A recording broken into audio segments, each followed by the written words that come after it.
Hey everybody. So today is the 24th. I got my desktop right here with the calendar up. Uh, so as a lot of you guys know, on the 19th, I got hurt.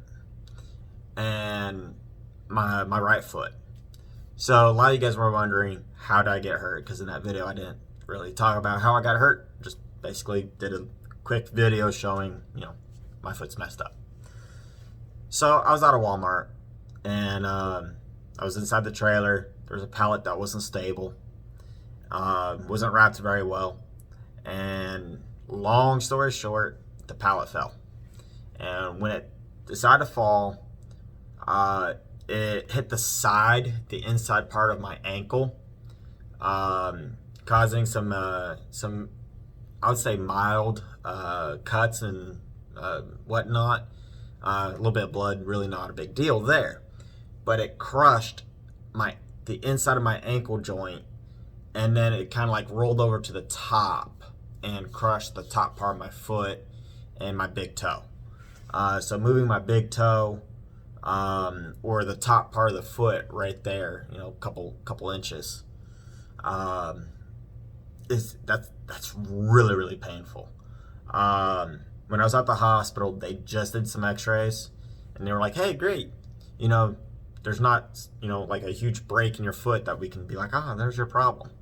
So they put me in what they call an air cast thing, and sent me home, and told me to follow up with a orthopedic.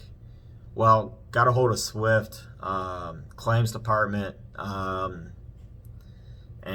by this point I was up in Temple, and so they sent me to the emergency care center that they're using for their claim handling. And the doctor there was actually pretty good. Asked a lot of questions. Didn't do x-rays or anything. And he was like, with the amount of swelling and everything, it'd be better just give it 1 week. And he kind of gave me like a range of things that we could be looking at. So he said there's actually a pretty good probability that my foot is in fact broken, but it's a macro fracture, or a very small fracture. You're not going to be able to see that on the x-ray because there's a lot of really small bones and everything in your foot. There's a lot of crap going on in your foot. So yeah, there's that. So he put me in a full foot cast, wants me to, keep weight off of it, only add a little bit of weight, and just allow the foot structure to heal. You guys can see Layla is chilling out right there.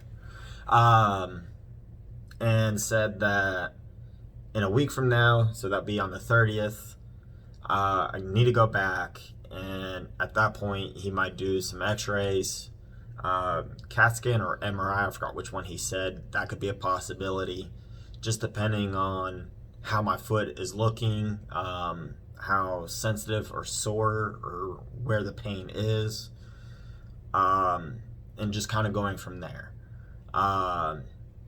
And he's like, best case scenario, in a week from now, you're able to put more weight on it, and you're able to, start walking more normally-ish, with the aid of crutches, which I'm using. Walking with crutches is actually a skill for anyone it's been a long time since I was on a crutch. Anyway, and then the worst case scenario is nerve damage and possible surgery. I'm hoping it's not going to be surgery. I'm hoping for the first one. It's just give it a week, maybe a little bit of physical therapy, he was saying, and my foot will be fine. But right now, it's just waiting to see, let the swelling go down, and yeah. So that's the quick story of how I injured my foot at Walmart. A pallet of toilet paper is what hit my foot. And it was not very soft. I don't remember what the brand of toilet paper was though. But yeah, so far Swift has been pretty awesome in answering a lot of my questions. Although there was one person that was a little confusing, but anyway, I'll keep you guys updated. This is the first real injury I've had with Swift. I had two real minor things, basically, slap a Band-Aid on it, type deals. So this is kind of new to me. So yeah, I'll keep you guys updated on that. Thank you for watching. Please comment, like, rate, and subscribe. If you have any questions, please post them down below. And yeah, that's that. Have a good one.